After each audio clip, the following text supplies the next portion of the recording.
Ndugu zangu wa Tanzania na watazamaji wote kwa ujumla, mahali popote mlipo, naomba niwasalimie hamjambo. Natumai umzima, ubuheri wa afya, nami penye nipo kukwema. Karibu katika mwendelezo wa matukio, haswa vile tunaendelea kuyapokea kuhusiana na taifa la Tanzania. Kimeumana, kuna habari mbaya ya giza ambayo imeweza kutangazwa katika taifa la Tanzania, haswa inalenga vijana wa Gen Z kwa sababu kuna mtego ambao unadaiwa kuwekwa. Kuna tume ambayo iliweza kuteuliwa na kuundwa kupitia Rais Samia Suluhu Hassan ili kuchunguza maafa yaliyoshuhudiwa wakati wa maandamano ambayo yalianza wakati wa uchaguzi uliokuwa unaendelea nchini Tanzania tarehe 29 Oktoba mwaka huu 2025, 30 na mosi 2 Novemba.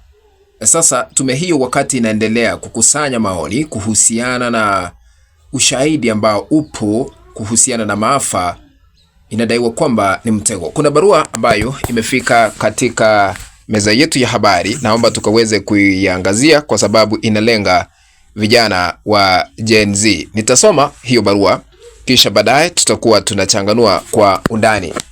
Barua hii inadaiwa kuachiliwa ama kutolewa na wananchi wazalendo wanaodai haki, uhuru, sawa, uwajibikaji, ukweli na kupatikana kwa katiba mpya inayotambua Jamhuri Huru ya Tanganyika na Serikali ya Mapinduzi ya Zanzibar. Barua hii inasema ya kwamba inaanza ikisema ya kwamba Tanzania mpya, taarifa kwa vyombo vya habari, chukua tahadhari, tume ya Chande ni mtego. Sasa barua hii ndio imeweza kuangazia mengi. Nitasoma kuanzia kipengele number 1 to number 5 vile wametoa masharti kuhusiana na mtego vile inadaiwa. Lakini kabla nizame kwa undani na kusoma, na shukuru wote ambao mnatazama hii kanda mahali popote mlipo, mzidi kubarikiwa. Lakini kwa heshima na taadhima, unapoendelea kutazama hii kanda, tukabidhi like. Kuna alama ya kidole hapa chini mwa kanda, bonyeza hiyo alama ya kidole kama moja kutukabidhi like, na ikiwa hauja subscribe na kuomba tu ukaweze kusubscribe, na ukimaliza kutazama sambazia wengine katika mtandao wa WhatsApp na hata Facebook ili tuendelee kujulisha wengi tena zaidi. Tusome barua hii vile inasema. Taarifa kwa vyombo vya habari, chukua tahadhari, tume ya Chande ni mtego. Kuna tume haramu ya Samia Suluhu Hassan vile inadai sasa inazunguka kwa ajili ya kuchunguza matukio ya uvunjifu wa amani yaliyotokea Tanganyika nchini Tanzania kabla, wakati na baada ya uchaguzi wa Oktoba 29 mwaka 2025 ambao haukufanyika. Wanadai kwamba uchaguzi haukufanyika, lakini kuna tume ambayo imeweza kuteuliwa kufanya uchunguzi kuhusiana na maafa tu. Tume hiyo inayoongozwa na mtu anayetambulika kama Mohamed Chande Othman ambaye alishawahi kuwa jaji mkuu wa Tanzania. Hii ni tume yenye wajumbe ambao wote ni wastaafu na ambao ni wanafamilia, wapenzi au marafiki wa Samia Suluhu Hassan na washirika wake. Inasemekana ya kwamba wale ambao wako katika tume ile ni wanafamilia ama ni marafiki wa ndani wa Samia Suluhu Hassan, kumaanisha hakutakuwa na haki na uwajibikaji wakati wanafanya kazi hii, kulingana na barua hii, sio kulingana na mimi. Namba 3 wanasema ya kwamba tahadhari inatolewa kwa kila raia, hasa vijana wa Gen Z, kuwa makini na tume hii ya mchongo. Hii ni tume ya CCM inayofanya kazi ya kukusanya ushahidi kwa hali ya utekaji, mateso, upotezaji na ufunguliwaji mashtaka ya uhaini unaoendelea. Mashahidi wanaweza kujikuta kwenye mtego wa kupotezwa ili Samia Suluhu Hassan na wahalifu wengine wapoteze ushahidi ambao utatumika kwenye mahakama ya kimataifa ya uhalifu ICC. Inasemekana ya kwamba ikiwa unapoenda kutoa matokeo ama ushahidi wa kutosha kuhusiana na maandamano hayo, huenda ikisemekana ya kwamba uko na ushahidi wa kutosha, huenda utatekwa nyara kulingana na hii barua. Ndio maana wanatoa tahadhari kwa vijana wa Gen Z. Number 4, kila raia mwenye akili anatakiwa kujiuliza, inakuwaje raia zaidi ya 10,000 wameuliwa hadharani kwa risasi na hakuna hata tu mmoja aliyechukuliwa hatua. Inakuwaje kuna mtume lakini utekaji, utesaji, upotezaji na mauaji ya raia yanaendelea kila siku bila asoni na hakuna anayechukuliwa hatua?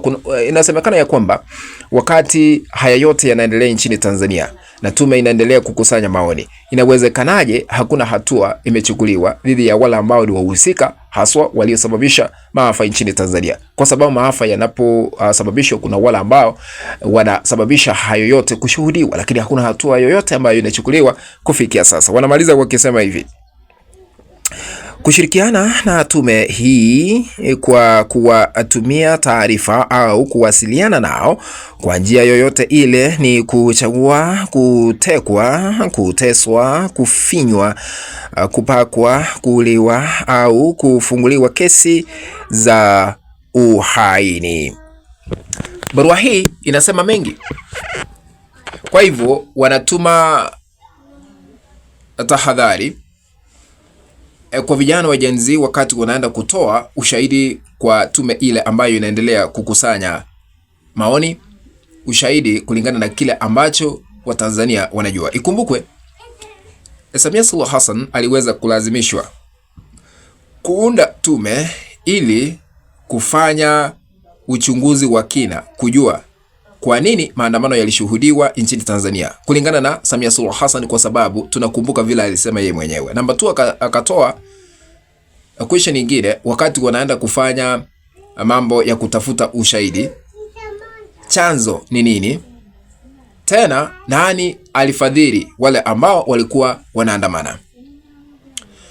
Kwa questions ama maswali yale ambayo Suluhu Hassan alitoa kwa tume ile, ni ishara tosha tume ile ni ya Samia Suluhu Hassan, kwa sababu aliwakabidhi maswali ambayo wanaenda kuuliza, wala hatukuona mahali popote swali likiulizwa ama likipendekezwa kuulizwa kwamba maandamano haya, kwa nini walikuwa wanaandamana na ni nani aliwaua vijana wa Gen Z. Hakukuwa na swali kama hilo.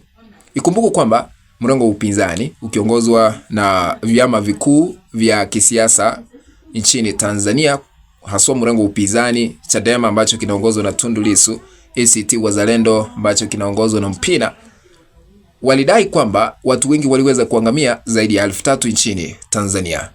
Tumemwona waziri mkuu nchini Tanzania akilaumu wengi, ambaye ni Mwigulu, akilaumu wengi ambao wanasema ya kwamba maafa yalishuhudiwa, watu 10,000 waliweza kuangamia.